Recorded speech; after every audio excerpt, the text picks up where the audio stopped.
the Obama administration was keeping a close eye on the revolution in Egypt, the American Conservative Union held its annual CPAC conference. Potential Republican presidential contenders were critical of the president's foreign policy. One of them, Newt Gingrich, a man who led a revolution of his own in 1994 when Republicans took control of Congress, joins us now. He is a Fox News contributor and co-author, along with his wife Callista, of a new book on Ronald Reagan called Rendezvous with Destiny. Thank you for being with us. Good to be with you. First of all, you did criticize President Obama's handling of this crisis in Egypt, and you called it timid, confused, and amazingly amateurish. Well, let me just give you one example. When you appoint a very senior diplomat to be your special ambassador, he makes a statement in Munich about what we're doing, and 3 hours later the White House is directly contradicting him. What would you have done? What would you have done specifically in the big picture questions of you have an ally for 30 years and then you have people power on the streets? Look, I had lunch with George Shultz, who was Ronald Reagan's Secretary of State, at the Reagan Library for the 100th birthday last Sunday. Secretary Shultz said, when you have a situation like this where you've had an ally for 30 years, you stay relatively quiet publicly, and you say to him privately, the time has come for you to leave. We are prepared to do what it takes to get you to leave. We'll find a way for you to leave with safety for you and your family. But this is over. But he said you do it quietly because every other potential ally in the world is watching you. And if they see you publicly abandon somebody who's been with you for 30 years, they wonder, why should I trust the United States? But Shultz was quite clear, just as we had in Poland and in Czechoslovakia and in Hungary, we were, the Reagan administration was adamantly in favor of freedom. And I think that he said and I think you have to start with the fact that it's the courage of the Egyptian people that made this possible, and we should be reinforcing and strengthening that courage. Let me roll some tape of you with President Mubarak when you were House Speaker in 1994, and just look at what you said there. Let me just say that we're very, very glad to have President Mubarak here. He is a very, very important ally, friend, and advisor, and many things that we've done, including Desert Shield, would not have been possible without the help of Egypt.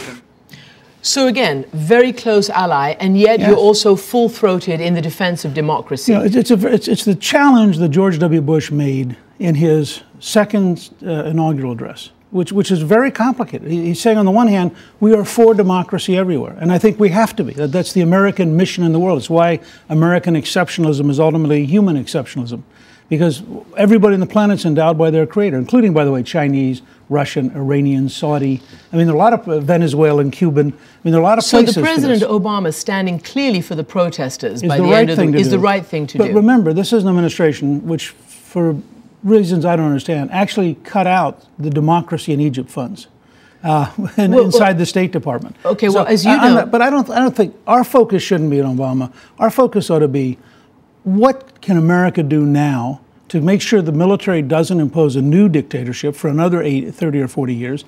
And how do we, on the other hand, make sure that you don't end up with a Muslim Brotherhood staging a coup at some point over a 3 or 4 or 5 year period? Okay, so let me ask you, what does the U.S. do now to make sure that the military, which has put out no timeline, neither for lifting the emergency nor a roadmap for democracy, what does the United States, with such close relationships militarily, do right now? I think we have to quietly, we have a lot, one of the great virtues of our military training program is we have a lot of senior officers who were in school with a lot of Egyptian officers. I think they need to be collectively calling their friends and saying, look, you don't want to own the country, because then you own every problem and you can't solve them. What you want to do, you don't want to become Burma. I mean, what you want to do is figure out a way to have a transition to a stable civilian government, recognize that over a fairly long period of time the military is going to have less role in the economy, because right now the military is a big part of the Egyptian economy. And if they don't, do you use the very powerful lever of $1.5 billion a year to the military? Of course you pull it? Yeah, you communicate. You may pull part of it. It may suddenly get a lot slower. You may not approve certain kind of activities.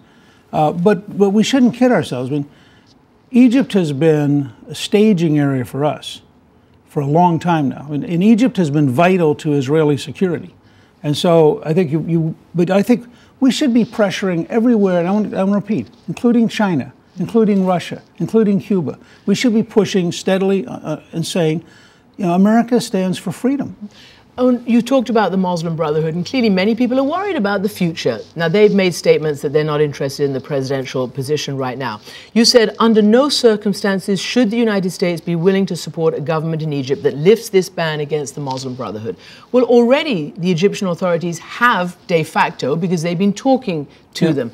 So, under no circumstances, what does that mean? Pull aid? I think we should try every way we can to ensure the two things the Muslim Brotherhood will ultimately want are the Interior Ministry and education. But they haven't said that. No, but I'm just saying, if you watch them with Hamas, if you watch them everywhere in the region, they understand that if they can get control of the schools, they're very patient. They have a 20 or 30-year strategy. This is not an overnight group. So let me ask you, the logical denouement of democracy is that they may elect people who you don't like. You're not able to control democracy. So how do you thread that needle? This is a huge challenge. It's not a question of liking or disliking. I mean, we have lots of governments. No, but still, how do you try to control democracy? Every society has to come to grips with the fact that there are some elements who would create a dictatorship. So you'd have one last vote. It wouldn't be a democracy, it'd be one last vote. And whether it is Lenin replacing Kerensky, whether it is Hitler taking over in Germany, whether it is the Ayatollah running Iran, you have to be very cautious about the idea that you can automatically accept a group if, in fact, you have pretty good reason to believe that their goal is a dictatorship. It's the tragedy of Zimbabwe, where you have a government which clearly is totally illegitimate. Very quickly, one of the levers that America does have is democracy building, but that requires foreign aid. Yes. And that's often one of the first things that's cut. Do you think foreign aid in this regard should be bolstered? Well, first of all, I think you ought to look at how much we're already spending and look at how much do you think? We spend, including aid for health and things, we spend something like 35 or 40 billion. It's 1% of the U.S. budget. But my question is, if you really want democracy, would you favor increasing the aid to that? And my answer is, I'd first want to look at how we currently spend the aid.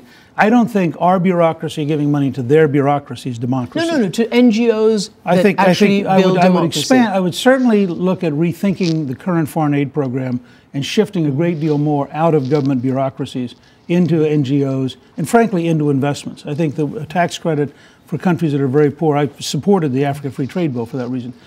And to get back to your future after CPAC, when will you make your decision? Are you going to run for president? Well, Calista and I will probably make a decision by the end of this month about whether or not to set up an exploratory committee, and we're working our way through it. So no decision right now to tell us? Not this morning. No? No.